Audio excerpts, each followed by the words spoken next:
programación de cine con el alma en la sala de cine cámara. Dejó varios libros de poemas traducidos a diversos idiomas. También fue maestrante en literatura y un habitante estremecido de la ausencia.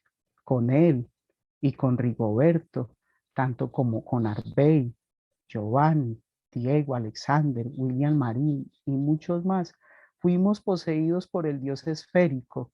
A Giovanni le vamos a recordar en matices y en tonos de cultura y en bosques sin quemar, en pájaros libres, en libros y abiertos y en la noche en que prometimos ser de historias. Su último poema creo que presenta mejor lo que uno pueda decir sobre él. Noche triste que estás en el cielo. Esto fue escrito en el marco de las movilizaciones sociales de este año y este fue quizás el último poema que él escribió. Esta mañana muchachos subieron a una torre del viaducto colgando una bandera colombiana. Escribieron sobre ella que los estaban matando. Los días en Pereira cierran temprano. Las estrellas no vienen más pronto. El día dicen que es para los buenos, pero la noche es de nadie. Los vidrios no fueron rotos con piedras, las velas no fueron prendidas con fuego, los sueños aplazados gritan, cantan, celebran que están vivos, porque el cuerpo con que pisan este mundo pertenece a estos muchachos. Estruendo de balas esta noche en el viaducto, apocan los faros de una ciudad triste, quieren callar nuestros muchachos, los tristes somos nosotros. Cucharas y ollas de humildes cocinas se escuchan chocar sin melodía, como campanas ante un cielo que no se sabe dónde queda. Desde el lugar donde los escuchamos, desde el vacío donde los sentimos, las palabras las dice nadie, el silencio lo dicen todos. Nos recuerdan que solo ante esta oscuridad pueden alumbrar con fuego esos muchachos. Y con esto termino porque sé que el tiempo es de Juan Manuel y ahorita del profesor César Valencia, a quien también le doy un saludo, y escribí este corto poema para él. La poesía es una casa, el poeta no la habita. Un bosque que juramos quemado quedó ardiendo. Una palabra que creíamos pronunciada participa del silencio. Un sueño consagrado ha quedado en un árbol de poetas. Dibujaste locos en la luna y aunque perseguiste lo invisible, la imagen nos niega el vacío. En medio de las chimeneas y el fuego prendido, la casa de humo filtró tus fuerzas. La palabra es nuestra casa y desde entonces allí habitas. Profe Arbey, gracias por esta oportunidad. Esto es un poco una semblanza de él, como les decía, hace parte, hice un pequeño esbozo para esta presentación, así que muy agradecidos. Bueno, Harold, muchas gracias por esa semblanza, por esas bellas palabras en homenaje a Giovanni Gómez. Para él va esta lección inaugural. Ahora el maestro César Valencia Solanilla hará la semblanza de otro maestro, de Carlos Alberto Castrillón, muy querido personalmente para César, para la maestría, para la universidad y para la Universidad del Quindío y para todo el medio académico. Profesor César, tiene la palabra. Muchas gracias, profesor Arbey, y un saludo especial al decano, a todos los profesores y profesoras y a todos los estudiantes. Bien, también voy a procurar ser breve y he escrito 3 páginas a espacio y medio para referirme a Carlos Alberto Castrillón. Conocí a Carlos Alberto Castrillón hace muchos años, desde que empezamos a pensar con Roberto Vélez Correa sobre la posibilidad de crear unos posgrados en literatura en la región, y cuando surgió el primer programa de especialización en literatura que ofrecimos en Manizales y Pereira, en la que él, tan joven y talentoso, nos acompañó como profesor. Desde entonces, siempre nos asombró la capacidad y disciplina de Carlos en todo, y fue compañero de viaje también desde sus inicios, de la maestría y el doctorado en literatura, este último desde 2014.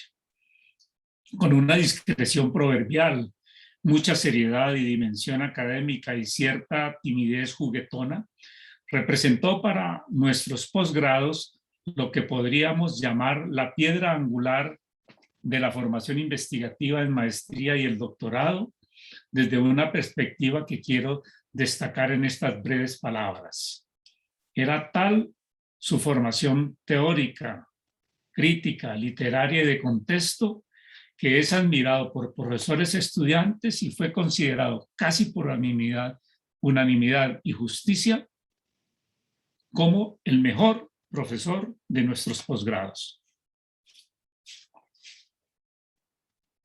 Y su paso por nuestra universidad en este sentido fue muy singular, pues se hizo magíster en literatura por reconocimiento, trabajo y suficiencia académica, cuando él se propuso lograrlo en el propio programa en el que ejercía como docente del área de investigación, como hubiera podido lograr el doctorado si lo hubiera deseado.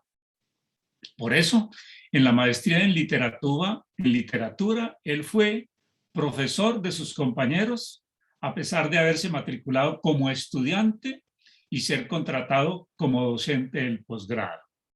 Y nos dio la gran satisfacción de tener un magíster estudiante profesor como un hecho destacado y tal vez único en nuestra facultad. No sé si en otras se haya dado un caso parecido. Hasta en eso, Carlos fue excepcional. Una excepcionalidad en casi todo. En todo. Pues, como algunos lo saben, el profesor Castrillón también sabía esperanto, que es una lengua de soñadores relativamente disparatados que ni siquiera entre ellos mismos se comunican muy a menudo. Tecnólogo en sistemas de información, reparador de computadores, coleccionista de relojes de pulso, sin tener por ello aficiones a la eternidad, intérprete avesado de haikus y estudioso de Reinaldo Arenas y Lelutier, antologista, asesor de editoriales marginales de distribución de libros gratuitos y otras singularidades de una apacible vida dedicada al estudio y a la familia. Yo pienso que hasta hubiera podido ser un erudito en arameo, si se lo hubiera deseado, si se le hubiera dado la gana, o bailador de salsa, si lo hubiera entusiasmado el gran combo de Puerto Rico. Por todo eso, es decir, desde esa perspectiva excepcional y precocidad intelectual, es de toda justicia decirlo ahora en este homenaje, fue fundamental para que nuestros actuales estudiantes doctorales y becarios del Bicentenario hubieran logrado la aprobación de sus proyectos de investigación de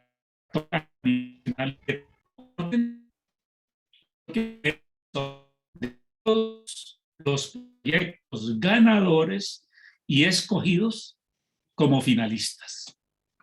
Eso es muy importante. Fue asesor de eso sin él siquiera ser doctor.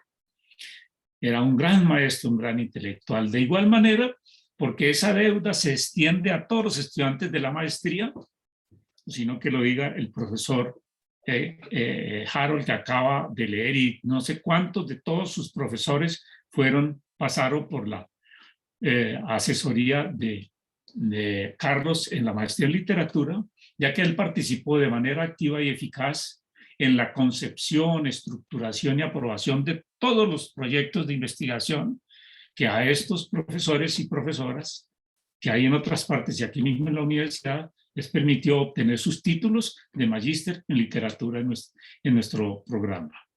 Fue, por tanto, nuestro gurú mayor de la investigación literaria.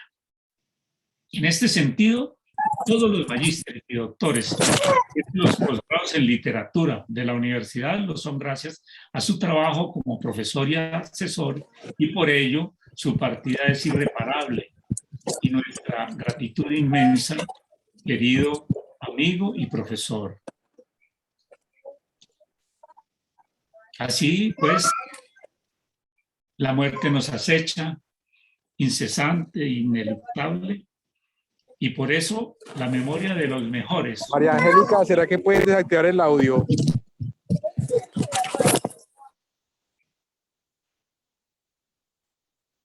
Así pues, la muerte nos acecha, incesante e ineluctable, y por eso la memoria de los mejores, como la suya, debe permanecer en nuestro pensamiento y en nuestras acciones para hacerle siempre un reconocimiento a su dedicación, empeño e inteligencia, pues a pesar de su corta vida, realizó una labor brillante y significativa en toda la región del eje cafetero, como ensayista, poeta, narrador, y en particular por los estudios y ediciones críticas de Baudilio Montoya, Carmelina Soto, Noé Estrada, Humberto Jaramillo Ángel, y la consolidación de las líneas de investigación sobre literaturas regionales en la UTP y la Universidad del Quindío, donde ejerció como profesor y como director, además de la Biblioteca de Autores Quindianos.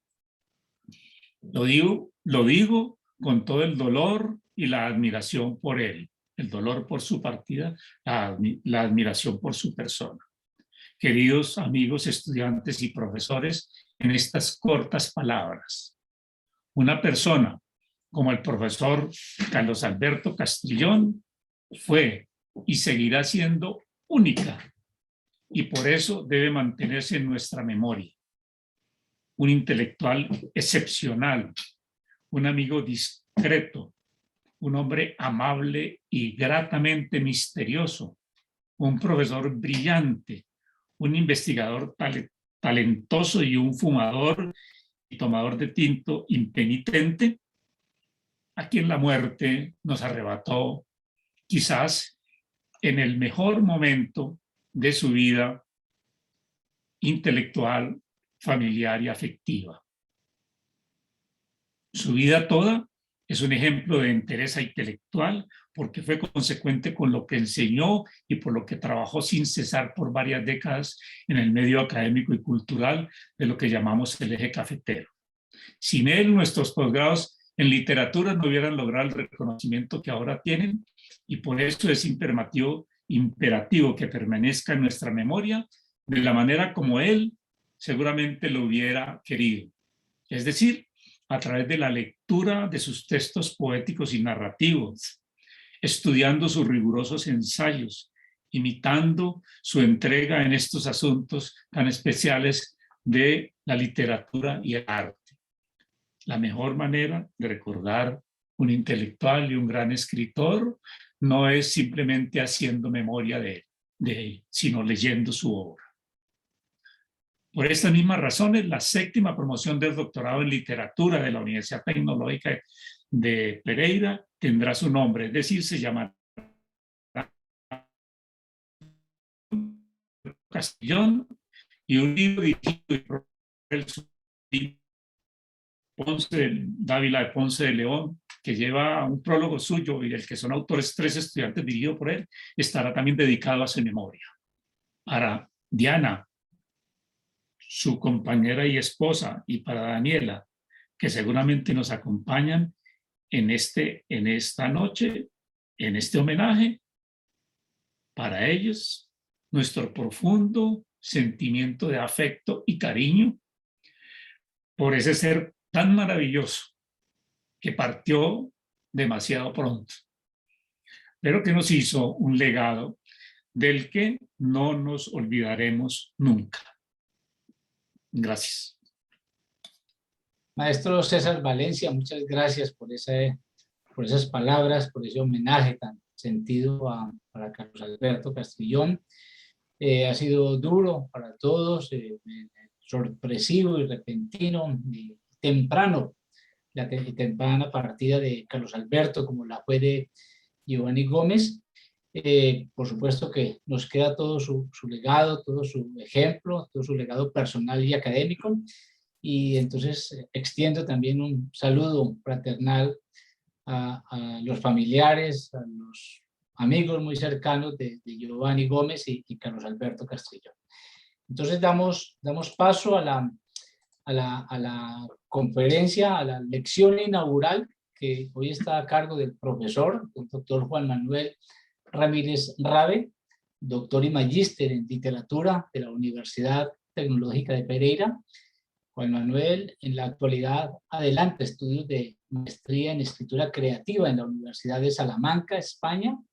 Es profesor asistente de tiempo completo del Departamento de Humanidades de la Universidad Tecnológica de Pereira y de nuestro programa. Dirige la maestría en estudios culturales y narrativas contemporáneas. El profesor Juan Manuel Ramírez es integrante de los grupos de investigación, arte y cultura del Departamento de Humanidades, estudios regionales sobre literatura y cultura de la Facultad de Educación y literatura latinoamericana y enseñanza de la literatura de la maestría y del doctorado en literatura. Su especialidad es la literatura latinoamericana, las narrativas contemporáneas y la ficción breve. Desde allí ha abordado la obra de escritores como Felisberto Hernández, Efraín Hernández, Francisco Tario, Julio Ramón Ribeiro, Armonía Somers, Juan Rulfo y Ana de Gómez Mayorga, entre otros. Profesor Juan Manuel Ramírez Rabe es editor de Caballo Perdido, revista de ficción breve, publicación seriada especializada en cuento. En el año 2012 ganó el concurso de escritores pereiranos modalidad ensayo con su obra Esa delgada luz, que es El silencio, publicado en La Carreta Editores 2012, y otros libros de su autoría son La escritura del silencio en 3 cuentistas latinoamericanos del 2020, Rituales, rutinas y nostalgias en el centro de Pereira, donde es coautor 2017, cuentos, artículos y ensayos suyos han sido publicados en distintas revistas. La lección inaugural entonces tiene como título La escritura del silencio, decir lo indecible, poéticas del silencio en la narrativa breve latinoamericana. Profesor Juan Manuel Ramírez Rabe, bienvenido. Profesor Arbey, muchas gracias por la presentación. Y bueno, saludarlos a todos. Gracias por estar acá en esta lección inaugural, que sabemos es un ritual de inicio a cada uno de estos semestres que nos empeñamos en sacar adelante, aún en estos tiempos tan difíciles. Saludar también al profesor César Valencia, al doctor César, saludar a Harold. Obviamente me corresponde a mí una lección inaugural muy compleja desde el sentido, bueno, desde lo emocional, porque pues es un homenaje que se extiende para celebrar la memoria de 2 amigos, fueron cercanos. Tuve la posibilidad de compartir tanto con el profesor Carlos Alberto Castrillón como con Giovanni Gómez en muchos espacios, compartir proyectos. Y bueno, la verdad ha sido un año muy difícil. Yo hace poco le planteaba a uno de los compañeros que paradójicamente perdimos con 14 días de diferencia, perdimos a 2 referentes de la literatura, de la investigación literaria en el eje cafetero. Perder a Giovanni Gómez fue un golpe durísimo porque perdíamos al pilar en tanto la gestión cultural, alguien que nos abrió las puertas de Pereira para que llegaran una cantidad de voces que finalmente terminaron por construir esta academia, por construir espacios de diálogo. Y luego perder al profesor Carlos también fue un golpe durísimo porque Carlos tenía en su cabeza literalmente todos los estudios literarios que se estaban dando y se venían dando alrededor de la Universidad Tecnológica de Pereira, y me atrevería a decir que también obviamente de la Universidad del Quindío. De ambos se tienen, o yo tengo muy bonitos recuerdos. De hecho, mientras preparaba la lección inaugural, tuve todo el tiempo a mi lado este libro de Masco Lodro, que se llama El silencio en la palabra, y lo tuve todo el tiempo porque Giovanni Gómez, digamos que dentro de todos los espacios que compartíamos, teníamos ese amor por los libros, nos encontrábamos siempre, bueno, cada vez que podíamos en la Feria del Libro en Bogotá, y era una locura porque Giovanni Gómez literalmente me metía los libros para irlos a comprar, a pagar. Y cuando no podía ir, pues Giovanni Gómez aparecía con obsequios, sabiendo que a mí me interesaba el tema del silencio. Un día me sorprendió con este regalo y me dijo, increíble que este libro lo haya encontrado en una cesta en liquidación en la Feria del Libro. Y Giovanni Gómez tenía siempre esos detalles con uno, ¿no? De regalar libros. Siempre sacaba de su bolso una revista Luna de Locos y le preguntaba a uno si esa la tenía. Yo regularmente le mentía y le decía que no la tenía, a pesar de que ya tenía algún ejemplar de esos en mi casa para poderla entregar a otra persona. Y el profesor Carlos, como lo dice en su semblanza, el doctor César,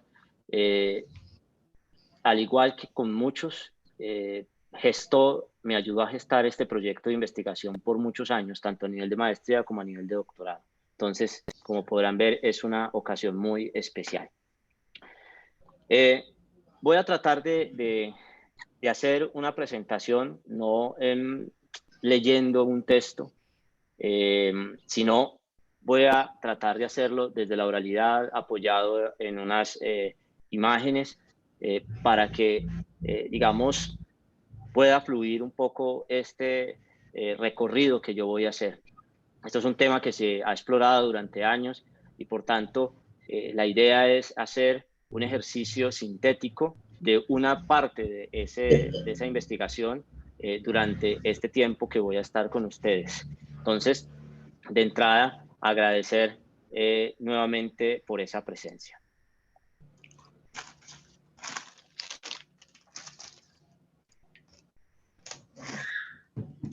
Bueno, aquí yo quiero iniciar con este recorrido, obviamente haciendo alusión a el título que lleva esta lección inaugural, que es un título que ya de entrada es un tanto, para algunos puede resultar contradictorio.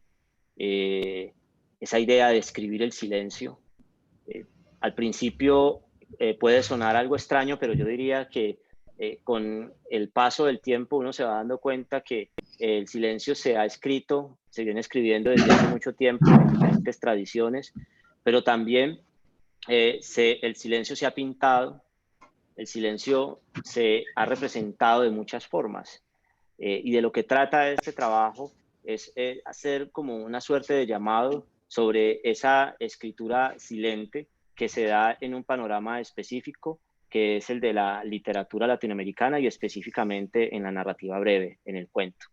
Y tiene ese subtítulo de decir lo indecible, porque finalmente estos autores se inscriben en una tradición que yo espero también mostrar la noche de hoy de forma rápida.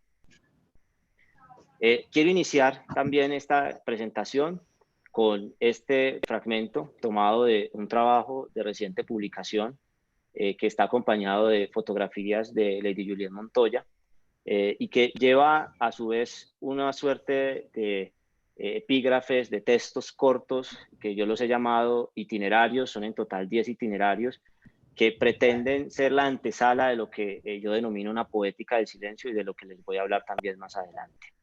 Y este texto, con esta imagen que está tomada precisamente de ese trabajo, pretende cumplir la función de ser un pórtico, de abrir de alguna forma la puerta para esta lección inaugural. Quien escribe navega, va en busca de aquel espacio en donde el canto empieza de verdad.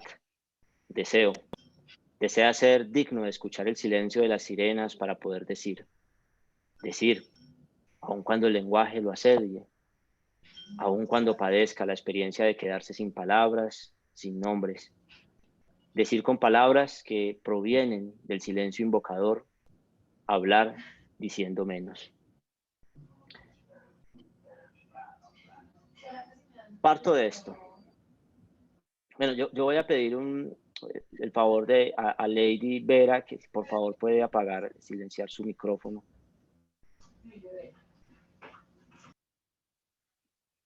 Gracias, Lady. Bueno, Entonces, yo voy a partir de esto, muy rápido. Regularmente cuando se estudia el silencio, acudimos a unas fuentes que revelan precisamente la tradición silenciaria. Yo debo confesar que esto me tomó a mí mucho tiempo y le di bastantes vueltas al principio de mi formación, ya hace más de una década, y tenía en mi cabeza, producto de todo este ejercicio, esa visión, esa lectura que se tiene del silencio en términos socioculturales en esta parte del continente, en esta parte del hemisferio, y que es heredada precisamente de la tradición judio-cristiana, que es heredada de lo grecolatino, de la tradición grecolatina, y que lleva a pensar siempre el silencio desde una perspectiva negativa. Y eso tiene sus fuentes, digamos que están bien documentadas, pero yo quiero iniciar haciendo alusión a dos dioses que no son tan conocidos, que no son tan difundidos, pero que tienen una función fundamental a la hora de entender el silencio en la tradición que nosotros estudiamos. Por un lado está Harpócrates, un dios que se toma desde lo grecolatino, desde la tradición egipcia, desde otro dios que se llama Arpojaret. Finalmente se hereda este dios, se adapta y termina convirtiéndose en una deidad que luego va a ser tomada simbólicamente también por la tradición judío-cristiana, y de allí aparece ese símbolo tan recurrente de llevarse el dedo a los labios en una señal de hacer silencio. Pero a mí lo que me interesa resaltar de esta deidad es específicamente, es precisamente esa condición ante todo negativa, en la que aparece el silencio como acallamiento, como sinónimo de acallamiento, como sinónimo también de el secreto, y eso va a hacer un poco carrera en Occidente y va a ser transportado en esas carabelas que van a llegar precisamente a nuestras costas y que con los conquistadores van a terminar heredándose a través de esa, de esos símbolos, uno podría decir, de la cruz, la espada, ¿no es cierto? Y que en el fondo va a calar fuertemente en esta parte del hemisferio. Y por otro lado está Angerona, es una diosa que es todavía menos conocida, pero también es una deidad que se asocia con el silencio, y también se asocia con la muerte. De hecho, ambas deidades terminan asociadas con la muerte, y esto es importante porque uno terminará creyendo que el silencio solamente hace carrera en Occidente desde esa perspectiva. Y ya van a ver por qué yo hago referencia a ello. Lo segundo que yo quiero plantearles ahora es a este músico, a John Cage, no el que específicamente va a aparecer allí en el video, sino el músico que en 1952 se la va a jugar y va a hacer una suerte de intervención en una búsqueda por tratar de justificar su idea de que el silencio no existe. De hecho, es una idea que ya había hecho carrera en los pitagóricos, pero que pues, finalmente no se había difundido lo suficiente. Pero aquí con John Cage, lo que sucede es que él trata de demostrar que el silencio no existe a partir de una experiencia previa que tiene con una cámara anecoica y que lo lleva a plantearse esto de que el silencio está lleno de sonidos. Compone una pieza que se va a llamar 433, en donde el silencio es protagónico, en el que finalmente la representación, que es un acto performático, se va a hacer en estos actos y que va a terminar mostrando cómo, aun cuando el instrumento no es ejecutado, el mundo no se detiene y por tanto el sonido no se detiene y por tanto el silencio está poblado de sonidos.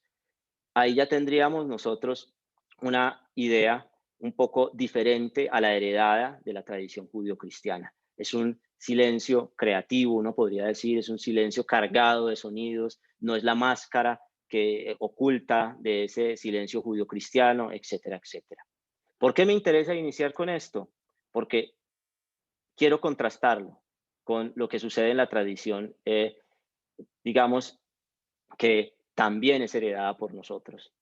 Y tomo como referencia este fragmento del Popol Vuh. No me voy a detener mucho en él, porque pues eso está en, digamos, en otros ejercicios investigativos que he desarrollado, pero me interesa plantearlo porque en el Popol Vuh, a diferencia de este libro que es la Biblia Sagrada de la cultura maya, aquí el silencio no aparece como algo negativo, como aparece en la tradición judio-cristiana. De hecho, lo que sucede con la Biblia es que el silencio tiene que ser roto para poder que el mundo sea nombrado, para poder que el mundo sea creado. Eso es otro viaje que es maravilloso. Para los hombres que habitaban parte del territorio antes de que llegaran los colonizadores, el silencio estaba lleno también de sonidos. Miren este fragmento que a mí me interesa muchísimo.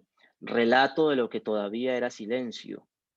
Vibración, fermentación, vibraba, espasmaba, palpitaba, es decir, cuando el cielo estaba vacío. Aquí claramente el silencio está lleno de vida. No es el silencio, el mismo silencio judío-cristiano, no es el mismo silencio grecolatino. Aquí estamos frente a otra visión, a otra forma de entender el silencio. Es un silencio de la creación, completamente contrario. Ahora, eso está sucediendo en esta parte, ¿no? Si nos vamos ya a la literatura, mire que hacemos otro salto, vemos que Felisberto Hernández es un narrador uruguayo que también he tenido la posibilidad de leer y de estudiar.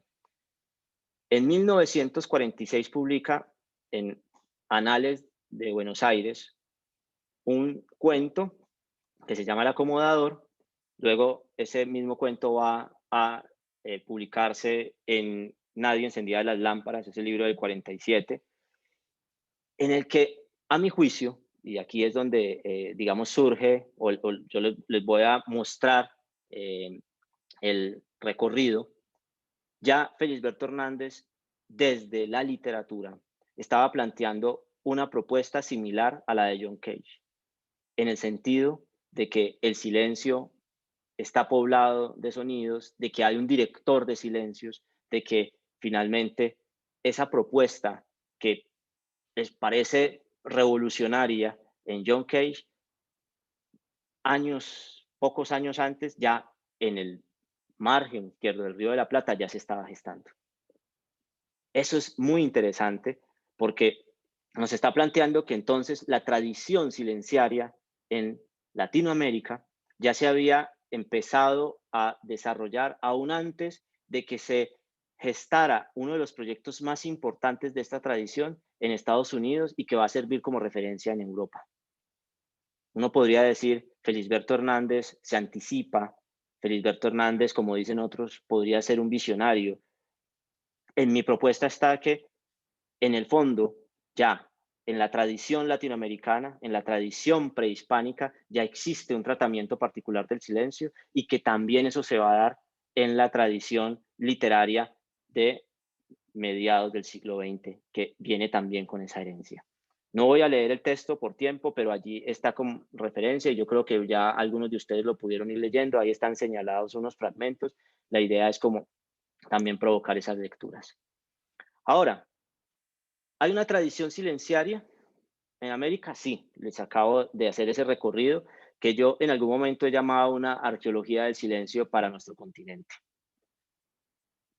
Esa tradición silenciaria tiene una herencia grecolatina, pero también hay una herencia amerindia y también hay una herencia africana, hay una herencia mestiza, y eso hace que el silencio en esta parte del mundo se presente con unos matices muy particulares. No podemos simplemente decir que el silencio como fenómeno se puede estudiar de la misma forma en todos los lugares, no. Igual va a suceder con la palabra. En este caso, se plantea precisamente que hay una tradición silenciaria en Latinoamérica con unas particularidades muy, pero muy específicas. Y lo que yo quiero es también plantear una suerte de tesis en donde existe una tradición silenciaria, por ejemplo, a la que pertenece la misma Sor Juana Inés de la Cruz, una autora que ya ustedes han tenido la oportunidad, supongo, de leer muy bien y trabajar en sus cursos, de la que hacen parte el mismo Juan Rulfo. Pero esa tradición silenciaria tiene a su vez un grupo de escritores que yo he denominado escritores butianos porque reúnen unas características a su vez particulares, porque no solamente tienen un tratamiento particular del silencio por pertenecer ya a esa tradición especial, sino que a su vez tienen una plena conciencia en el uso de ese silencio y por tanto estamos hablando de una estética que se manifiesta en muchos casos de forma consciente a través de unas poéticas. Ahora yo les daré algunas características de esos escritores butianos y por qué los he llamado yo escritores butianos, cuál es la razón por la cual yo los he llamado escritores butianos. El otro aspecto que vale la pena considerar es el silencio se puede considerar como lo otro de la palabra. Esto es, a mi juicio, fundamental porque por mucho tiempo el silencio ha sido considerado desde los mismos estudios literarios como un epifenómeno de la palabra, como un subsidiario de ella. A mi juicio, hay que estudiarlos como complementarios. Hay que buscar la manera de entender a ambos como una suerte de fenómenos que se trenzan, que se buscan y generan precisamente unas maneras particulares de entender ese mundo que habitamos. Ahora, lo que yo hago en muchos casos para poder atender a esta tradición silenciaria y poder llegar a esos escritores butianos es precisamente revisar esa clásica relación conflictiva que existe entre la palabra y el silencio. Eso está desde prácticamente la tradición judio-cristiana, desde la tradición grecolatina, desde antes, transversaliza todo el medioevo, está en el Renacimiento, está en los románticos, está en la literatura contemporánea. Ahí está, hay un conflicto permanente. Y insisto muchísimo en, para nada es mi interés privilegiar lo uno sobre lo otro. Quizá en algún momento cometí el error de hacerlo, luego entendí que ese no era el camino. No se trata de eso. Lo otro es crear precisamente esa tipología de escritores butianos. Unos escritores que se van a caracterizar porque deciden usar el silencio no de una forma lateral, ni siquiera de una forma subversiva, no. Ellos deciden usar el silencio porque entienden que todo lo que tienen por decir solo lo pueden decir si aprovechan todo lo que el silencio a la hora de ser escrito, si lo hablamos de la retórica y la estilística, o desde el plano de la reflexión misma del silencio como parte misma del lenguaje o como un problema del lenguaje. Hay una conciencia plena de ellos. Pero entonces, aquí vamos a tratar de revisar qué pasa con esos escritores butianos. Y esos escritores butianos yo los planteo específicamente para la narrativa breve. Entonces, yo voy aquí a mostrarles, yo les dije que iba a hacer como ese ejercicio de mostrarles algunos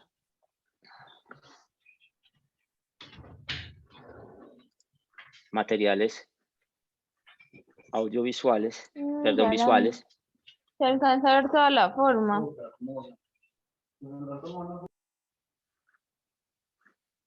Esperan un momento.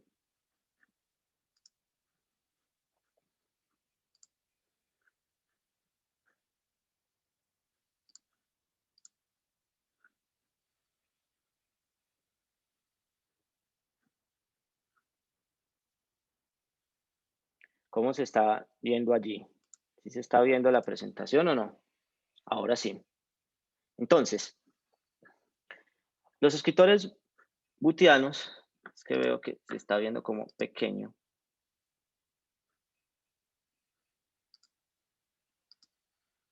Listo. Vamos a manejarlo así.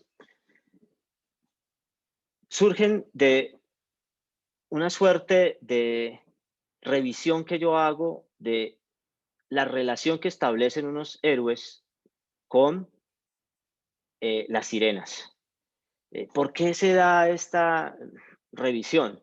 Porque sucede que primero me di cuenta en Kafka. Kafka tiene un texto que se llama El silencio de las sirenas, que este elemento había sido leído de una manera un tanto, a ver, superficial, y que no se había concentrado lo suficiente la idea del silencio en las sirenas cuando lo que más se destaca de las sirenas es precisamente su canto.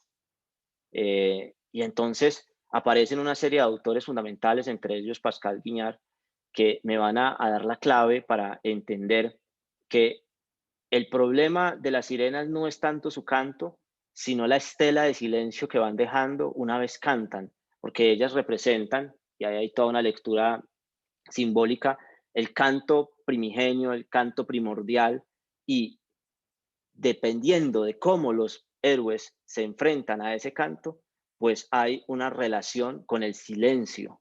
Eso a mí me pareció maravilloso, eso a mí me pareció muy, muy bello.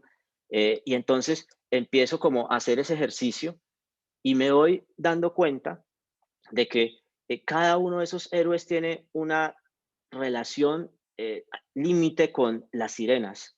Entonces, aparece Orfeo, que es un personaje que finalmente apabulla a las sirenas, las aturde con su cítara, es literalmente impedir su canto con más ruido. Entonces, ahora yo les mostraré cómo se configura entonces eso dentro de la idea de los escritores butianos.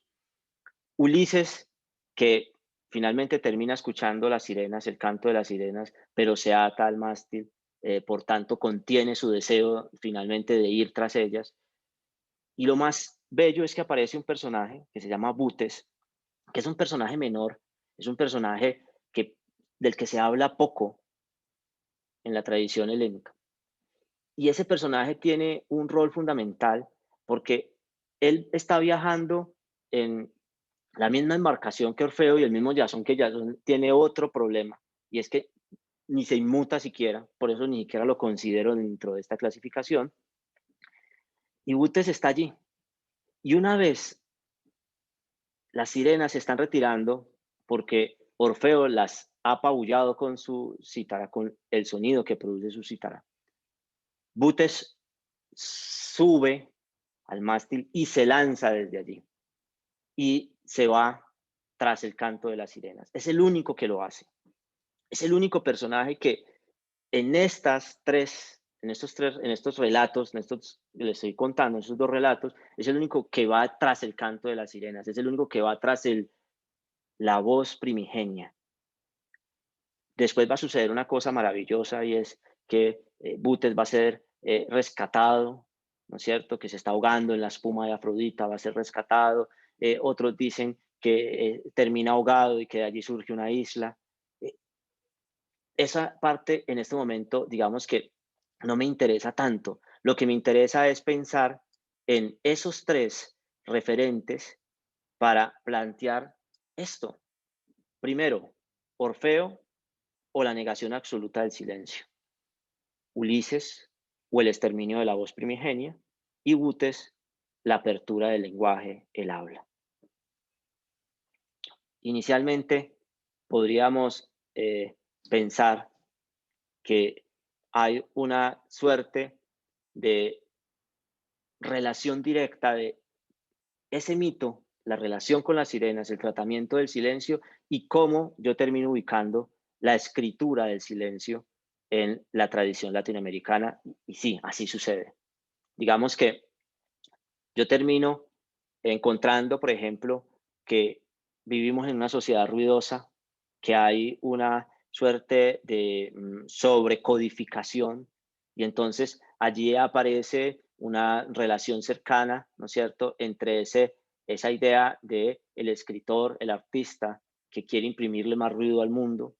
Hay otra relación de autores que finalmente un poco contienen su deseo y al contener su deseo terminan de ir tras la estela del silencio, de escribir ese silencio, terminan exterminando esa voz primigenia, y hay una serie de autores que van precisamente detrás de ese silencio y lo demuestran en su obra, y ahí hay una estética. No estoy diciendo que unos sean mejores que otros, no me interesa entrar en esas clasificaciones. Lo que quiero es mostrar que existen unas estéticas asociadas a esa relación entre el silencio o seguir esa estela de silencio que yo aquí estoy tomando. Digamos que ese es el primer elemento que yo destaco cuando hablo de los escritores gutianos. Claro, habría que pensar cómo esos escritores se inscriben dentro de la tradición silenciaria, que es como el segundo momento que a mí me interesa destacar. Y es ahí cuando yo digo que aparece este tópico, esta manera de enfrentar la obra escrita, y es intentando decir lo indecible. Y eso, eh, insisto, ya ha sido bien estudiado. Uno regularmente encuentra que es en la lírica, en la poesía, en donde más aparece este tipo de estudios, asociaciones. Y la pregunta siempre surgía: ¿por qué la narrativa breve?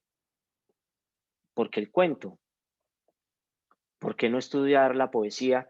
Usted sí ve allí una correspondencia, y la verdad es que sí. A primera mano, primera vista más bien, uno podría pensar que hay una cercanía entre la ficción breve, la escritura breve y la poesía, ¿no es cierto? Por asuntos técnicos, por la forma como finalmente se terminan escribiendo los cuentos breves, ¿no? Por todas estas ideas asociadas a la brevedad, al decir mucho con poco, a las teorías, por ejemplo, que surgen de las mismas voces de los autores, por ejemplo, como Hemingway, que dice, que plantea el tema de la teoría del iceberg, todo esto. Pero ese es digamos, esos son unos primeros elementos. Eh, no necesariamente todo aquel que escriba poesía se puede asociar a una estética del silencio, y no necesariamente todo aquel que escriba cuentos se puede asociar a esa estética del silencio. Hay unas condiciones en la escritura, hay unas formas precisamente de llevar la obra. Y eso es lo que yo termino haciendo en este segundo momento, ¿no es cierto? ¿Por qué decir lo indecible? En primer lugar, porque hay una conciencia del silencio. ¿Qué es tener conciencia del silencio?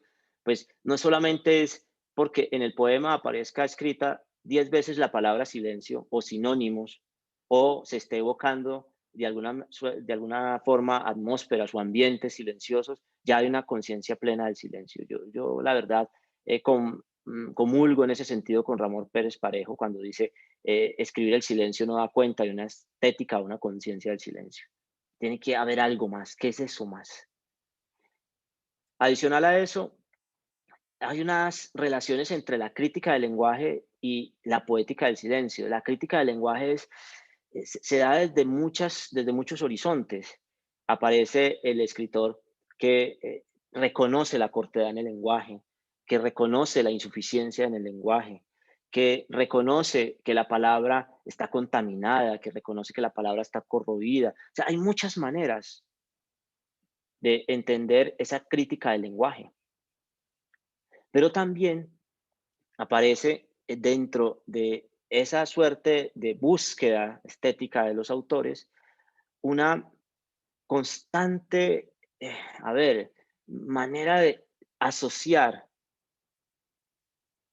el problema de no poder decirlo todo, a pesar de que tenemos las palabras para hacerlo, a esa suerte de herrumbre de los signos que se va a inaugurar a principios del siglo pasado, por ejemplo.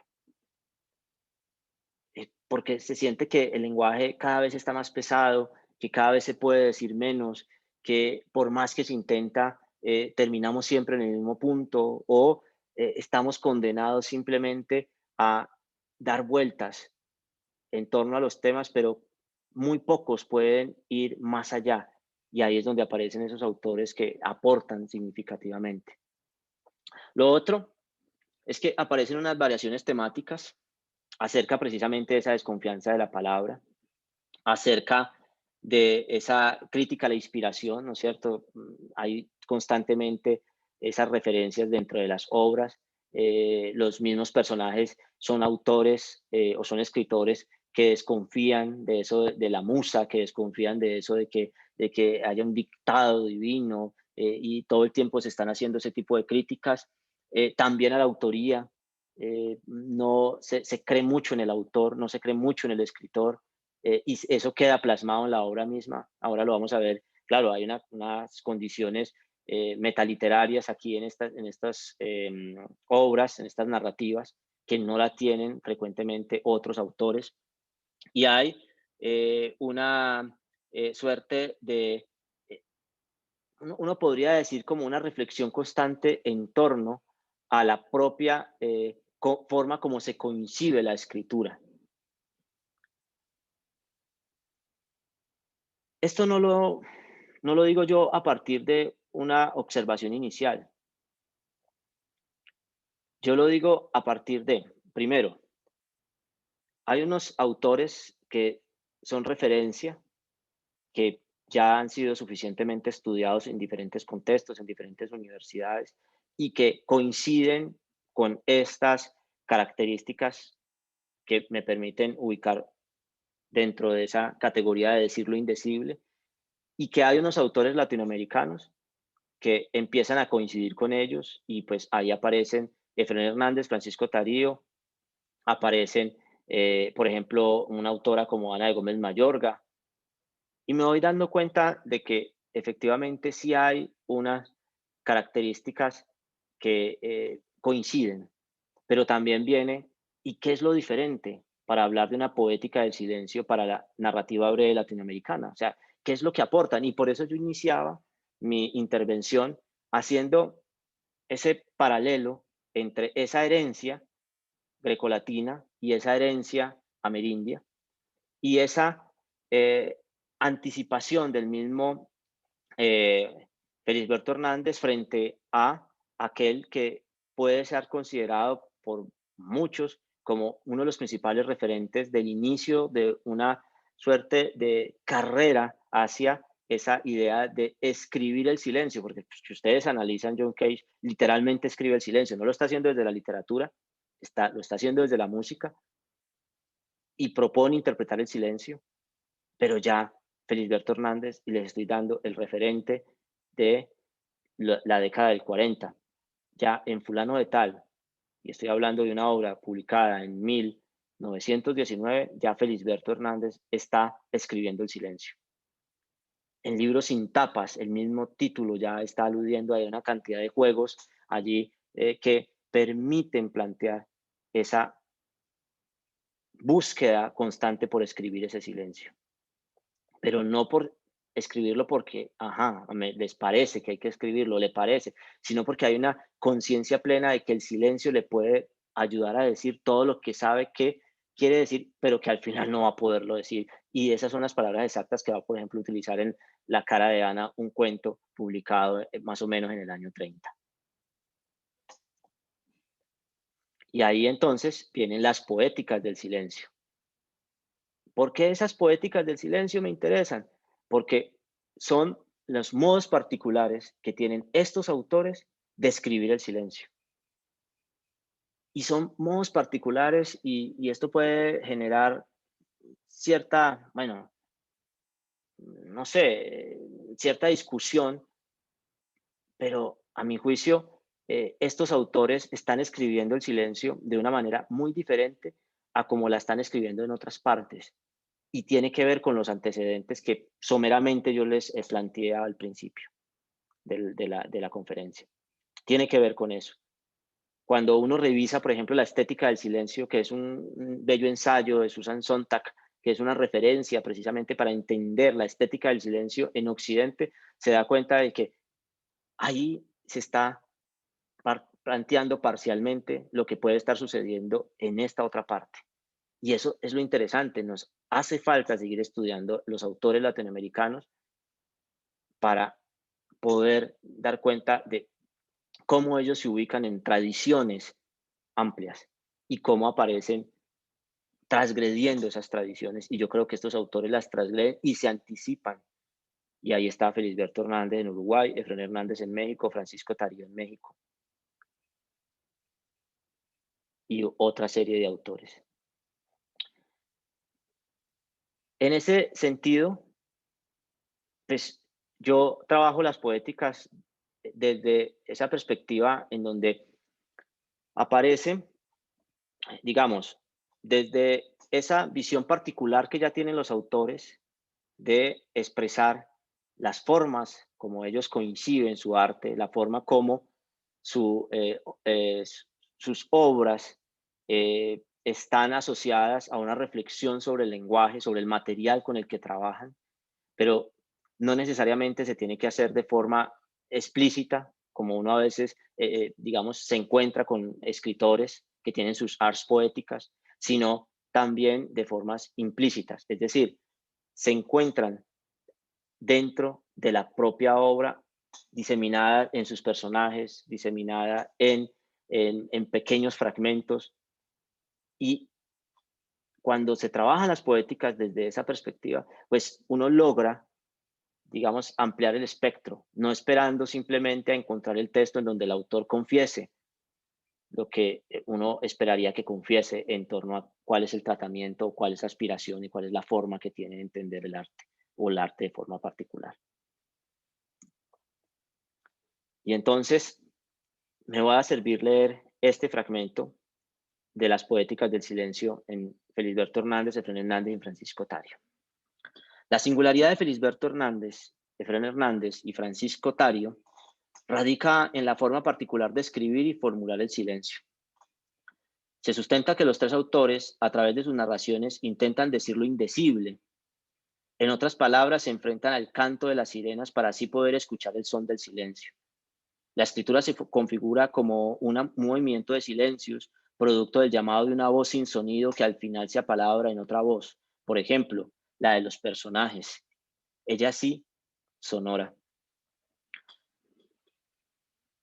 De tal suerte que la estética del silencio en la narrativa escrita por estos tres autores se caracteriza por una clara impronta de querer decir lo indecible, pero dejando testimonio escrito de las limitaciones e insuficiencias del uso del lenguaje.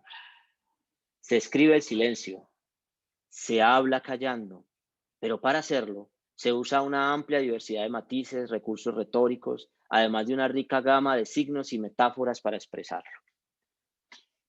Me permití leer este fragmento porque creo que se trata también de condensar y no quedarme ahí dando vueltas, giros, sino de empezar a entregar de forma más concreta la hipótesis que yo voy trabajando y cómo también voy demostrando esa hipótesis.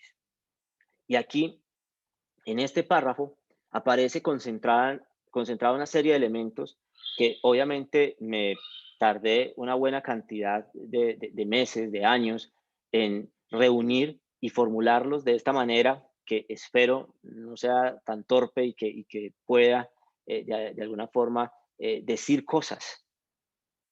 Sí, uno podría pensar que cuando un autor escribe el silencio, lo resuelve desde la retórica, es decir, desde una serie de recursos. En la poesía se estila mucho la retórica del silencio.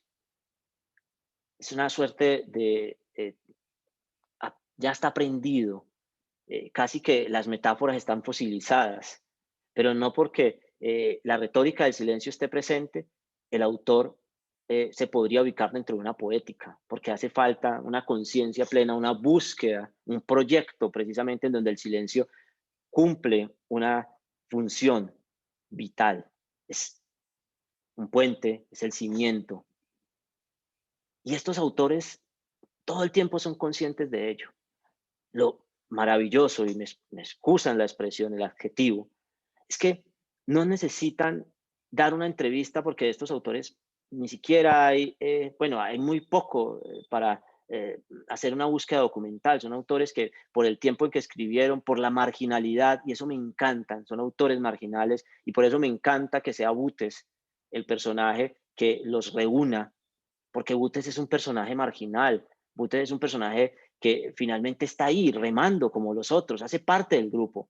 Estos autores no son el canon, estos autores son excéntricos, están por fuera del centro, perdón, y no obstante cumplen una tarea vital, y es renovar, a mi juicio, el lenguaje en muchos de sus textos, y por tanto están planteando unas maneras nuevas de escribir ficción breve en Latinoamérica. Sí, uno podría decir, se resuelve con la idea de que se dice mucho con poco. No tiene que ver con eso. Por eso esa idea que está allí de hablar callando es muy interesante. ¿De qué hablamos qué es lo que se trata de decir en ese orden? Pues se trata de decir que no estamos aquí en el mero habla, estamos en una forma de entender el habla como ir a sacar la voz primigenia. Y esa voz primigenia incluso muchas veces no requiere ser articulada. Y en ese sentido, Pascal Guignard es clave, por ejemplo, en todo este proceso investigativo. Es un autor que ha logrado entender muy bien ese tipo de temas, y que finalmente se convierte en la referencia para muchos de estos trabajos. Ahora, poéticas del silencio, sí, en estos autores. Entonces, se caracterizan las poéticas del silencio por, primero, una temática. Hay una crisis del lenguaje que todo el tiempo se está reiterando en ello. Por el empleo particular de la lengua en la narrativa breve. Estos autores, pues aquí no me alcanza el tiempo para mostrarlo, pero tienen unas formas particulares de escribir el silencio, de usar figuras retóricas, incluso son nuevas. Si queremos hablar, bueno, no hablemos de nuevas, son novedosas, comparadas con las mismas figuras retóricas que se usa en la tradición lírica. O sea, hay unas nuevas maneras de hacerlo. O sea, hay unos juegos allí también en estas narrativas, que están anticipando a autores que luego van a llevarlos a otros niveles. Por el uso sistemático de metáforas y motivos relacionados con el acto de ver mirar, y por el uso de un catálogo de procedimientos retóricos. Y ahí yo les confieso algo. Esto fue un ejercicio que se fue planteando con los años, y yo empecé hablando de un tema del silencio en un autor. Luego empecé a hablar del silencio desde una perspectiva sociocultural, porque así me lo fui exigiendo y me lo exigía la investigación. Luego me vi obligado a trabajar una retórica, una estilística del silencio, una estética del silencio, y finalmente una poética. Era necesario, a mi juicio, porque cuando yo encuentro los procedimientos retóricos, me doy cuenta de que incluso hay autores que aún con esos usos recurrentes en su obra, no alcanzan a, por ejemplo, a desarrollar las temáticas asociadas a las crisis del lenguaje. No basta con un uso constante de los puntos suspensivos, de los vacíos entre párrafos, de usar la expresión silencio, o de construir metáforas que aludan precisamente al tema. No basta con eso. Hay que cumplir con otras características, y con el paso del tiempo fueron saliendo muchos autores que, obviamente yo no estoy aquí aludiendo a una calidad, ese no es el tema de esta, es ubicar a unos autores dentro de una poética del silencio y a su vez ubicarlos dentro de una de un panorama más general y a su vez, ¿qué los distingue? Y entonces, ¿cuáles son las características de esas poéticas implícitas del silencio? ¿Cuáles son? Ya con esto quisiera entonces ir cerrando, porque yo he sido muy esquemático en esto, espero que así se entienda, y ahí están las características que a mi juicio reúnen estos autores, que terminan por permitirme establecerlos como escritores butianos, escritores que se inscriben dentro de esta tradición. Entonces me voy a mostrar nuevamente este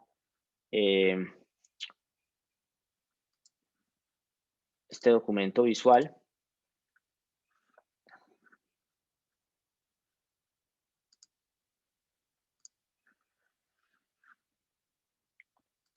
Listo.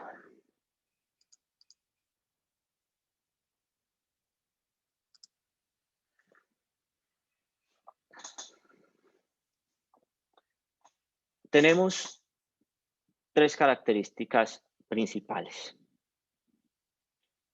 Los 3, el conjunto de escritores, porque son más que 3, acuñan una serie de procedimientos expresivos propios del campo narrativo, pero con un número significativo de recursos retóricos y estilísticos prestados por la lírica, que los decía hace un momento. Concuerdan con los recursos retóricos y estilísticos de la retórica y la estilística del silencio de la lírica, muy estudiada en España, por ejemplo.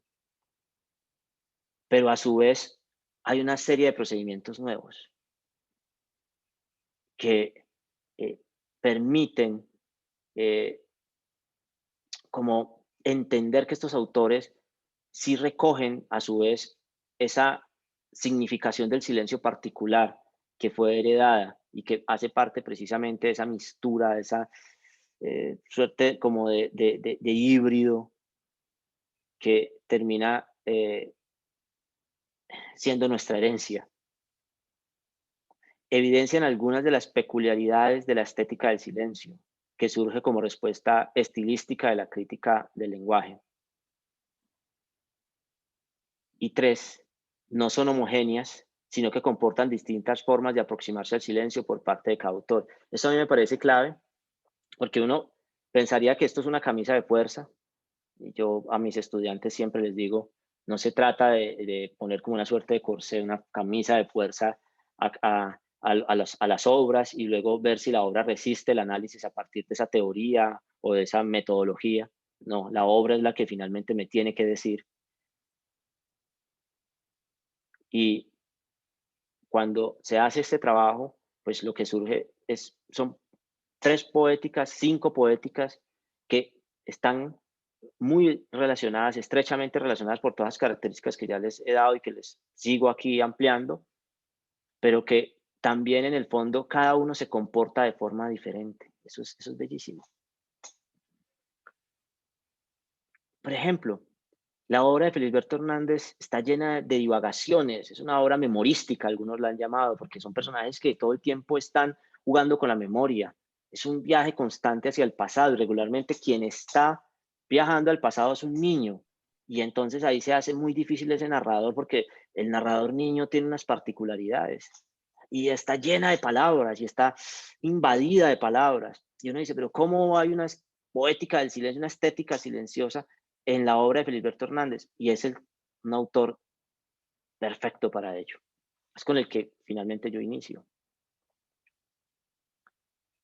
Pero uno se va, por ejemplo, a la obra de Efraín Hernández. Es una obra corta, o sea, alcanza a escribir muy poco. Cuentos son algo así como 14 cuentos, si mal no estoy, me excusan si en este momento la memoria me falla. Pero sus características son muy diferentes. Los narradores son muy diferentes. Si, por ejemplo, en la obra de Felisberto Hernández abundan si son narradores niños, pero también abundan mucho los narradores que son a su vez escritores o músicos.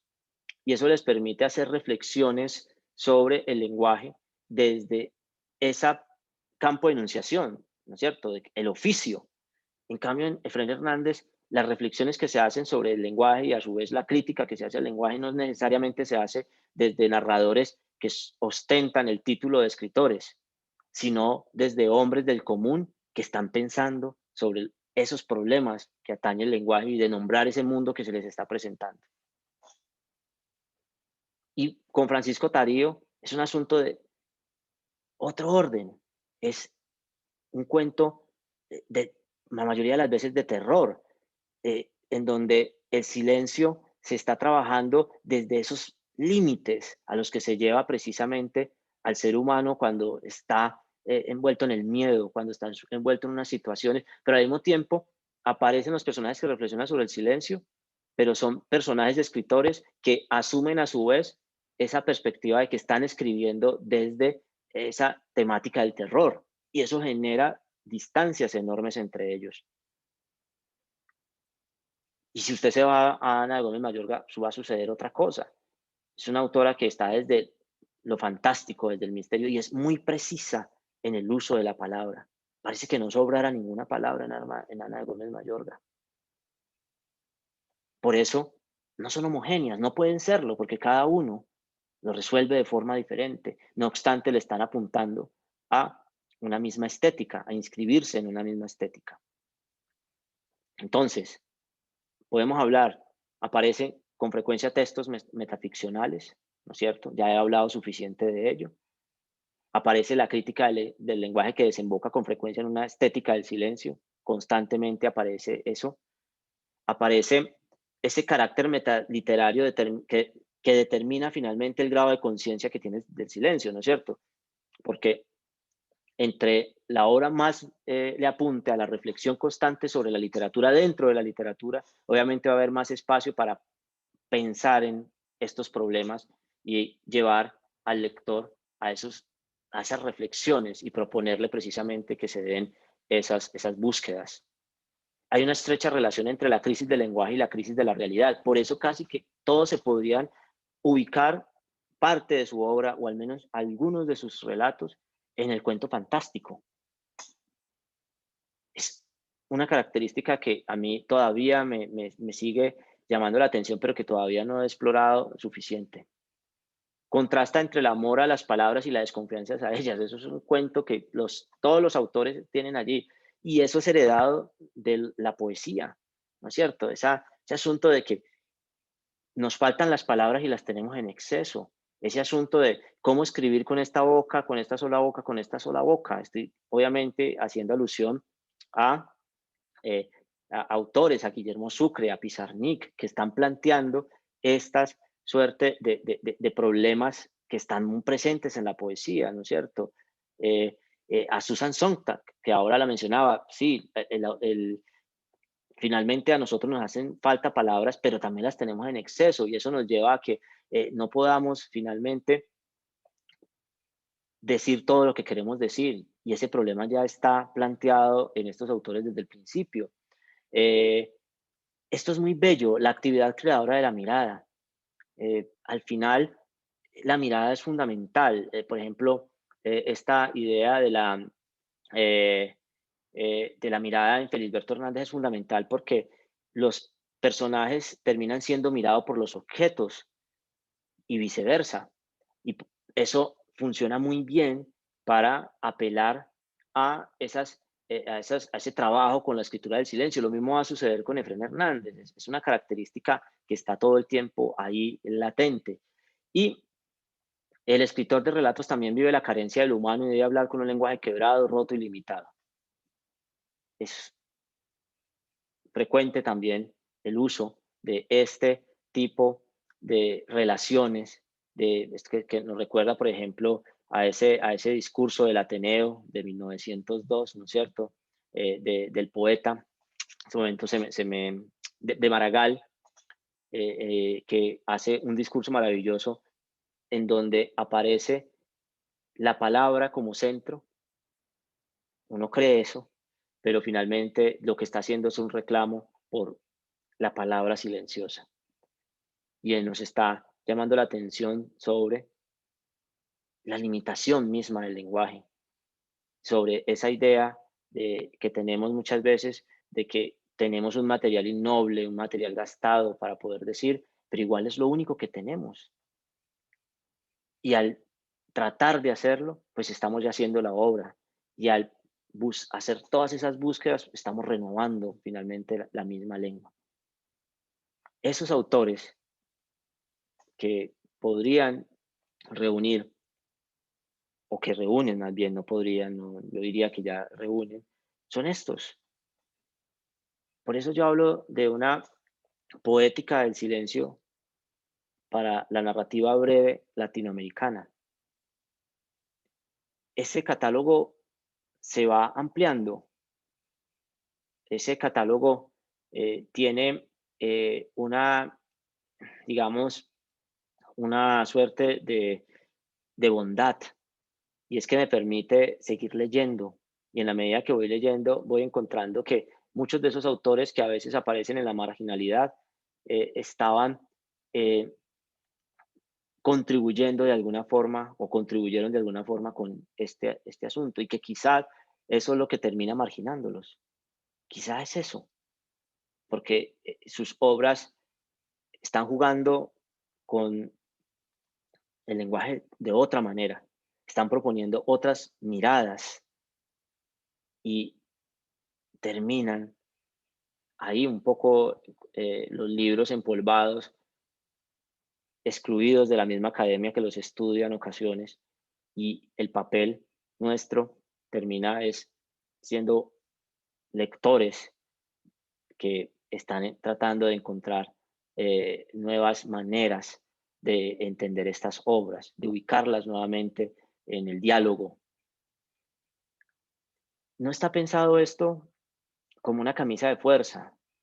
Hace algunos meses alguien me decía que si el propósito finalmente era tratar de incluir aquí una cantidad de autores, yo creo que más allá de eso, me ha servido para entender la literatura quizá desde otra orilla, esa orilla que ve desde los bordes del lenguaje, esa orilla que pondera algunos aspectos que no necesariamente son los más ponderados, porque vivimos demasiado concentrados en la palabra, en ese texto escrito, y no tanto en las reverberaciones de ese lenguaje.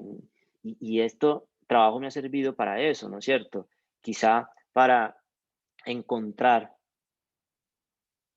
una suerte de resplandor donde antes yo simplemente veía un tópico, veía un tema, veía una anécdota. Estoy viendo algo más. Y ahí estoy, en ese ejercicio constante, ¿no es cierto? Claro, uno creerá que con estas investigaciones acaban en algún momento. Yo creo que más fácil las investigaciones terminan acabando con uno. Y esto es una de las cosas que finalmente me llevan a recordar nuevamente a el profesor Carlos Alberto Castrillón, que cuando se planteaban estos asuntos en el curso, cuando se le presentaban, siempre ponderaba ante todo la defensa de la propuesta. O sea, hay que buscar los medios para defenderla. Y obviamente defender una propuesta en donde se escribe el silencio, en una sociedad en donde cada vez hay más ruido, pues es difícil. Defender una propuesta en donde se resaltan autores marginales desde una temática que termina siendo marginal, pues es doblemente difícil. Igual, ahí está el ejercicio, y pues la idea es poderlo conversar en la medida de lo posible. Muchas gracias. Bueno, muchas gracias, profesor Juan Manuel. Ahora entonces quedan abiertos los micrófonos para que hagan sus aportes, sus preguntas, inquietudes, o las pueden realizar también a través del chat. Entonces te pido, Juan Manuel, que tú mismo moderes esta parte para dar la palabra. Entonces, tienen la palabra por si desean hacer alguna pregunta.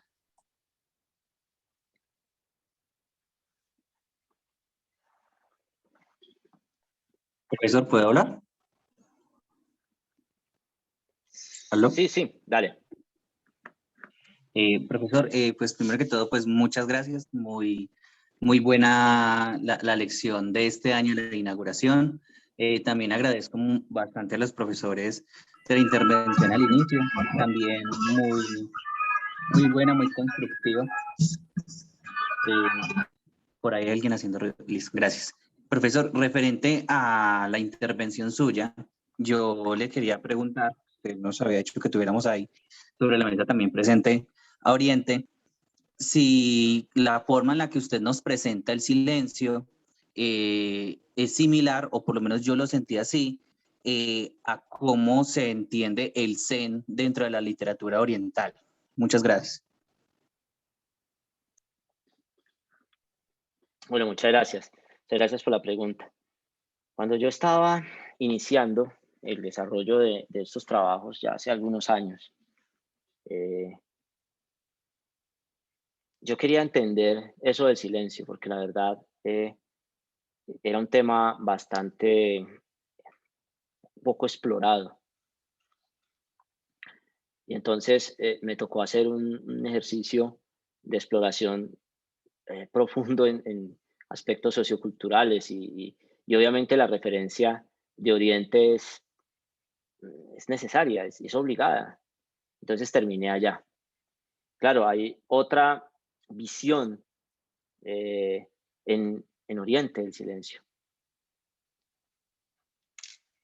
Por un lado, por ejemplo, un autor como Yushiro Tanizaki me ayudó a entender que efectivamente el silencio como práctica cultural en Oriente está muy desligada de lo que puede suceder en esta otra parte del mundo. No obstante, con Tanizaki también uno aprende que producto de este contacto que se da permanente entre las culturas, Oriente se está occidentalizando a un ritmo acelerado y igual uno podría decir de esta otra parte. Y efectivamente es que el silencio allá tiene otras connotaciones, ¿no es cierto? El silencio es fundamental para poder desplegar el conocimiento, por ejemplo. Una cosa que aquí es muy difícil. Aquí sí, nosotros somos verbalistas, logocéntricos por excelencia. Si no estamos hablando, si no estamos produciendo palabras, pues parece que no se estuviese haciendo nada. Y eso en Occidente se entiende de una forma muy diferente. Y está en su literatura, está en sus artes, el teatro no, por ejemplo, ¿no es cierto? El teatro de sombras. La contemplación misma está presente todo el tiempo, a nosotros nos cuesta mucho. Pero digamos que con Tanizaki, en un texto que es muy corto, que se llama El elogio de la sombra, yo entendí eso, logré ir ampliando la información que necesitaba y me llevó a otros autores, no voy a mencionar en este caso, pero yo sentía la necesidad de ir, por ejemplo, a la poesía o a la escritura y me encontré con un autor que se llama Chan Suk Ko, es un poeta coreano, y este poeta coreano no solamente me mostró unas formas diferentes de escribir el silencio, sino que me mostró unas correspondencias muy interesantes, por ejemplo, con Felisberto Hernández, en el sentido del tratamiento de los objetos y cómo el silencio descansa sobre los objetos y cómo eso termina escribiéndose en la obra. Y tiene un libro bellísimo, Chan Suk Ko, que se llama Todas las cosas tienen ojos y oídos. Y fue increíble llegar a Chansuco. Obviamente, uno tiene que tomar decisiones y en su momento me tocó apartarme de ese camino porque si no se me haría interminable todo este proceso. Pero efectivamente, si hay unas diferencias y se está en el mismo haiku, ¿no es cierto? Ahora mencionaba el profesor César Valencia esa faceta del profesor Carlos Castrillón, y que nos cuesta mucho también de esta parte del mundo poder asimilar una forma expresiva que está transversalizada. Uno podría decir la médula de esta forma expresiva es el silencio. Y yo creo que es muy difícil que nosotros desde esta parte entendamos cómo funciona esa médula. Yo creo que eso no se logra ya así. Nosotros lo intentamos, pero no, ya está ahí y literalmente es irrecuperable desde esta parte del mundo. Yo podría decirte eso, no sé si en parte responda a tu pregunta. Juan Manuel, perdón, hace rato Alfredo preguntó, Alfredo Gutiérrez, que le recordaras el libro del silencio al que hiciste referencia. Y después tiene la palabra el profesor Fabián Andrés Cuellar, que quiere hacer una intervención. El libro del silencio, ¿cuál de los libros? Creo que hablaste de un libro al principio. Sí, él pregunta por el libro, el de la tesis de maestría, si mal no estoy, el de pregrado, que mostraste. Sí, El silencio en la palabra, es de Masco Lodro, Aproximaciones a lo innombrable. Está publicado por Siglo XXI. ¿Qué fue el que te regaló, Giovanni? Sí, el que me obsequió Giovanni en su momento. Listo. No, pues saludándolos a todos, especialmente a Juan Manuel, a los profesores que hablaron antes en homenaje a los profesores, compañeros y amigos con los que hemos tratado y lamentamos, obviamente, sensiblemente esa pérdida y que la sentimos en su momento y todavía la seguiremos sintiendo mucho tiempo. En este homenaje hay otros que se verán, que creo que pues ahora no sé si harás esos anuncios o algo que creo que son importantes, ya que está reunida aquí gran parte de la comunidad académica, de literatura, de la maestría, del doctorado, amigos, profesores y demás. Por supuesto, estudiantes todos que hemos sido de la U, hijos, discípulos de la mayoría de profesores que están acá con nosotros y de los que no están, que están en nuestro recuerdo. También el profesor obviamente escribió tu tesis durante un tiempo hasta que pudo, ¿cierto? Que también estaría aquí como un homenaje a él.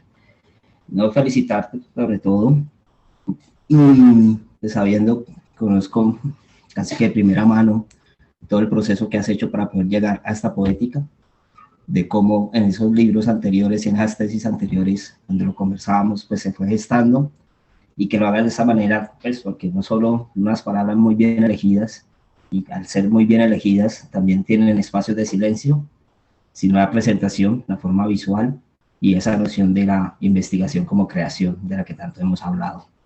Entonces, más que una pregunta, es como poco frente a lo que te preguntaban ahora de Oriente, donde diste cuenta de otros referentes, porque acá pusiste muy bien la poética, ahí ibas mencionando algunos autores, pero muchos quedan por fuera, y creo que sería interesante que hablaras un poco de todos esos referentes y de cómo hay en un trabajo de literatura, pues apelas a la novela gráfica, al cuento breve, a la filosofía, a la poesía, y un poco como qué tan difícil es eso, que sabemos que ha sido muy difícil un proceso de que la academia misma, por sus resistencias, por sus cánones, por sus expectativas frente a un trabajo de grado, de cierta manera cierra la puerta cuando se empieza a crear y cuando se empieza a abordar de manera transversal e interdisciplinaria y transdisciplinaria, y por eso lo hiciste muy bien desde la música, de la poesía, etcétera, etcétera, como que hablaras un poco de eso. Y de nuevo, gracias a todos los que han participado de esta bella ceremonia, en homenaje a los que ya partieron. Gracias, Fabián. Bueno, sí, voy a tratar de hacerlo rápido. Es un trabajo que requiere de un ejercicio constante de revisión. digamos que en ocasiones no es tan recomendable para adelantar procesos en donde el egreso es digamos, el principal objetivo, porque toma tiempo. Algunos, por ejemplo, saben que yo tengo formación musical. Abandoné la música, pero esa formación musical está ahí en la investigación. Hace creo que un par de años que participaba de un conversatorio en el que estaban estudiantes de maestrías en música y en artes. Me hacían unas preguntas muy interesantes con respecto precisamente a dónde surgía, de dónde había surgido mi interés por este campo de investigación. Y entonces, hasta ese momento yo me di cuenta que había surgido en la música y que la música fue la que me llevó finalmente, cuando estaba matriculado en un programa de pregrado, a preguntarme por el silencio, ¿no es cierto? Ubicar una pregunta por un fenómeno que no necesariamente era recurrente dentro del programa. Un programa, pues el programa de la licenciatura en Español y Literatura, en donde aparecían preguntas enfocadas ante todo en lo pedagógico, en lo didáctico y en lo literario, pero digamos desde perspectivas que estaban tanto lejanas de ello.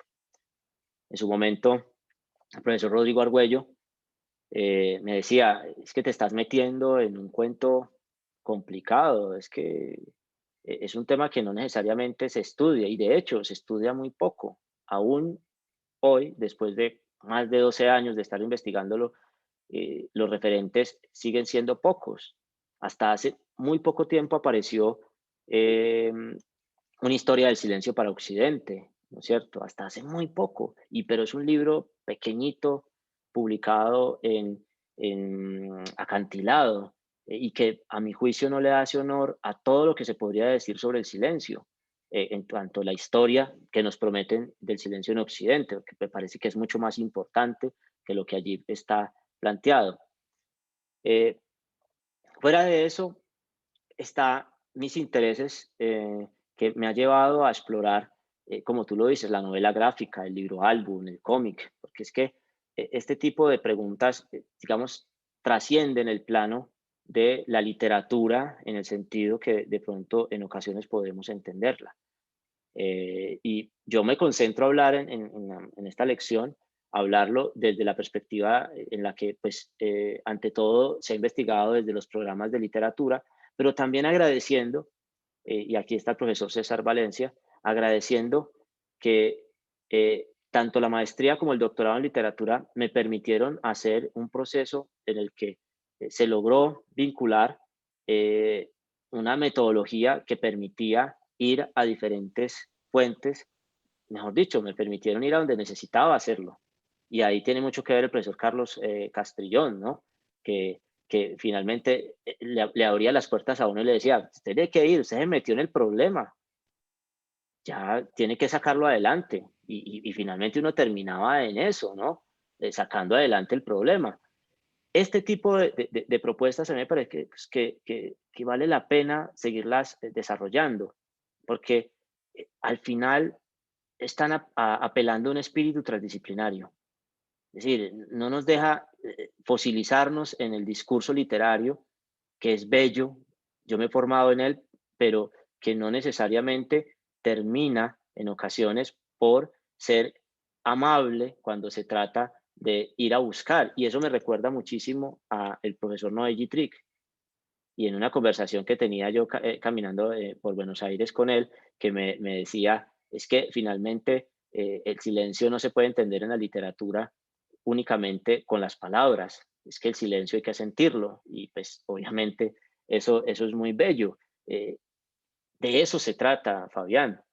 Hay muchos autores de la filosofía, sin ser filósofo, sin aspiraciones a ser filósofo, atendí el llamado y fui a muchos autores que son del canon, me metí en ese problema, pero pues es que mi interés no es ser filósofo, mi interés es el pensamiento, ¿no es cierto? Es ponerme en cuestión, es estar siempre en constante incertidumbre. Si algo digamos, me caracteriza es eso. Yo quiero estar en constante incertidumbre, no me molesta. Todo lo contrario, me incomoda cuando las cosas están como tan claras. Apelo más bien a lo difuso. Eso podría decirte, Fabián, para no extenderme demasiado, que ya me pongo eso ahí como a dar vueltas.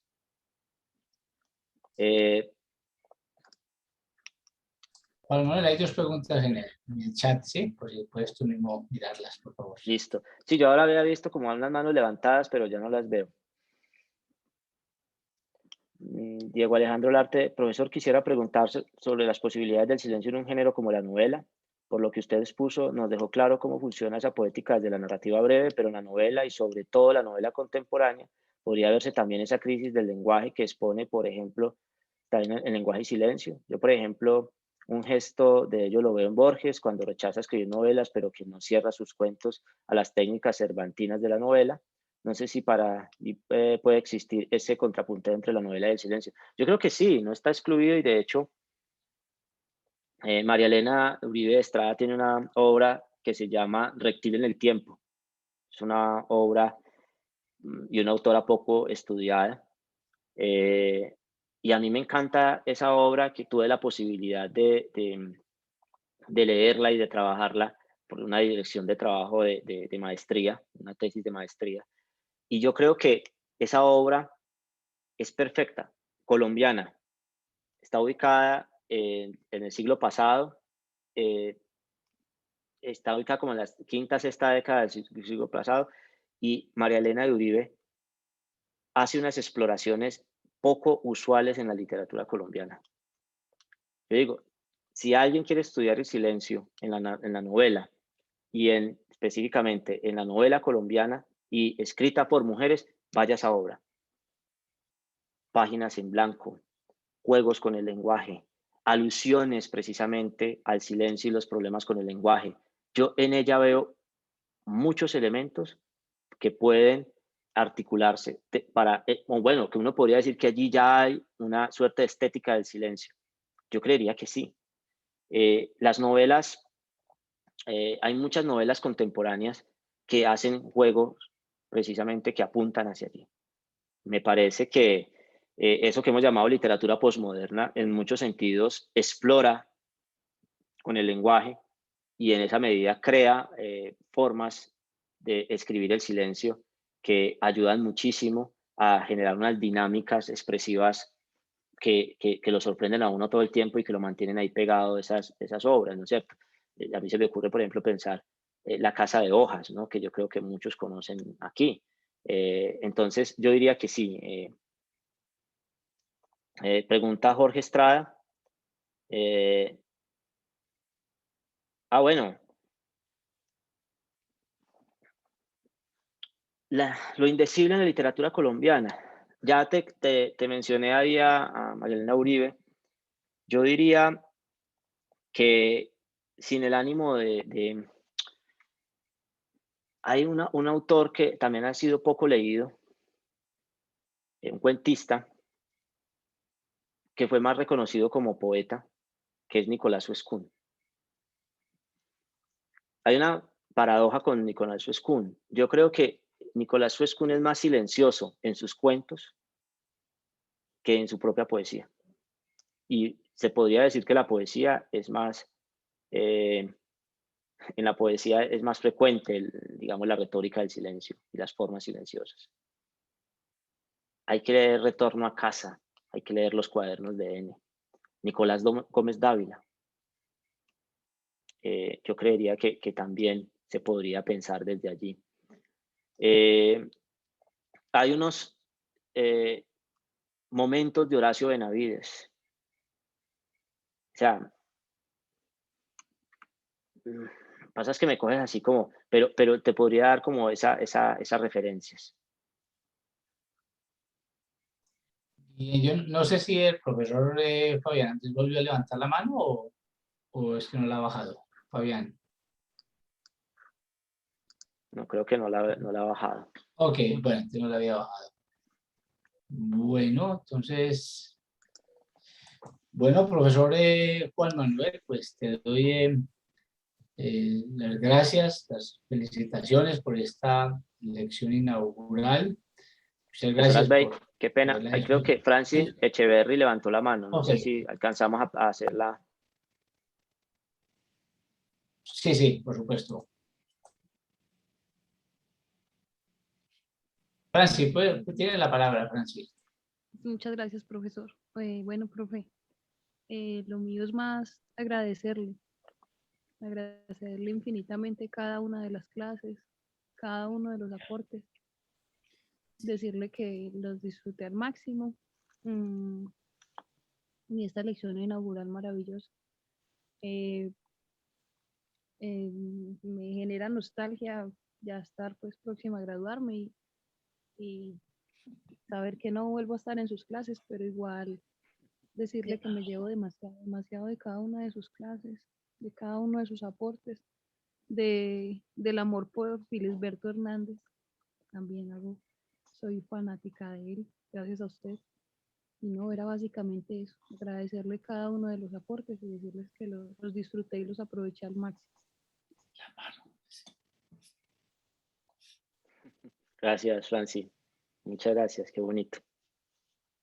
Qué nota. Bien. El profesor César iba a decir Bueno, algo que... entonces, ¿hay otra pregunta, Juan Manuel? No, Sí, que no sé bueno. si César iba a decir algo Sí, también. es que sí, precisamente era para que recordáramos la propuesta, lo que habíamos acordado, Juan Manuel, y que lo anuncies tú. Pues yo ya, tú eres el que está haciendo la lección inaugural y por lo tanto me parece muy interesante aprovechar la oportunidad para hacer que esa es una propuesta muy interesante que seguramente va a ser muy bien recibida por todos. Entonces, por favor, hazla, Juan Manuel. Bueno, se me había olvidado. Muchas gracias, profesor César, por recordarlo. Y creo que Fabián ahora también hacía alusión a él, pero se me había pasado por alto. Sí, es anunciar que desde los posgrados en literatura, la maestría y el doctorado en literatura, ambos programas dirigidos por el profesor César, por el doctor César Valencia, pues vamos a iniciar un proceso muy bello en el que vamos a honrar la memoria precisamente de nuestros dos amigos, tanto de Giovanni Gómez como de Carlos Alberto Castrillón. Entonces, a partir de este semestre vamos a iniciar con las primeras cátedras abiertas, yo creo que se hacen en la universidad. Una cátedra abierta de poesía colombiana denominada Giovanni Gómez y una cátedra abierta de literatura regional denominada Carlos Castrillón. Son dos propuestas pues que a mí me da mucha felicidad que podamos desarrollarlas desde los posgrados y obviamente que vamos a vincular activamente a los estudiantes del pregrado, porque va a ser la posibilidad de primero dialogar con la comunidad, de salir un poco de las aulas y mostrar todo ese trabajo reflexivo, todas esas investigaciones, esas propuestas que venimos desarrollando y que a veces, a mí me parece, injustamente son obviadas. Parece que hace poco leía yo por ahí de una forma injusta que dónde estaba la crítica en el eje cafetero y me daba pie y yo decía, no es sino que vaya y se lea las tesis de maestría y las tesis de doctorado que hay en la Universidad Tecnológica para que se dé cuenta toda la reflexión que se está haciendo desde hace tantos años. Deje la pereza. O sea, si quiere que hagamos crítica literaria de Facebook, no cuente con nosotros. Esa no es la crítica literaria seria. Aquí hay que hacer una crítica literaria seria y se viene haciendo desde hace rato, desde los programas de posgrado. Entonces, era anunciar eso, anunciar que desde los posgrados vamos a hacer ese ejercicio y que vamos a tener invitados y que vamos a tener talleres y que, bueno, por ahora anunciamos las dos cátedras abiertas. No sé si el profesor César quiera agregar algo más. Sí, claro, es una cosa que se estila inclusive en muchas universidades en el mundo. En la Universidad Nacional, por ejemplo, existe desde hace mucho tiempo la cátedra Manuel Ancísar, ¿no? Que está dedicada principalmente para la difusión de la ciencia Y así en universidades hay esto, se le da el nombre de una persona para quererla honrar. Nosotros hablamos con Juan Manuel, nos pareció oportuno esta desgracia que acaba de pasar, ¿no es cierto? Y una manera, como yo les decía también en lo que expresé, de honrar a la gente es siempre haciendo estudiar a los otros, que lean la obra propia o convocarlos a los demás. De modo que esto va a ser un programa muy interesante que va a ser abierto, va a ser como su nombre mismo lo indica, una cátedra abierta a la cual inclusive ustedes como estudiantes de pregrado pues estarán invitados para esto. A esto le daremos su debida presentación, pero se trata de eso, de poder hacer llegar en diferentes logros, digamos, que hemos tenido en la maestría. También a eso seguramente estarán los trabajos que se empiecen a hacer en la maestría de estudios culturales que dirige Juan, para que el cubrimiento que tengamos sea mucho mayor y no salgamos ya del claustro como tal de la cátedra in situ para hacerla mucho más abierta. Eso es. Muchas gracias. Y muchas gracias, Arbey, por la invitación, de todas formas. Ahora sí, profesor Arbey. Bueno, no, maestro César y Juan Manuel, muchas gracias por este proyecto, por esa invitación. Bueno, y solo me resta entonces darle los agradecimientos al profesor Juan Manuel Ramírez Rabe por esta conferencia en homenaje a Giovanni Gómez y a Carlos Alberto Castellón y a todos la comunidad académica, profesores y estudiantes del programa. Entonces, muchas gracias y que tengan buena noche. Muchas gracias a todos. Hasta pronto. Muchas gracias. Para todos, muchas Bueno, gracias. muchas gracias. Hasta luego. Muchas gracias, buenas noches.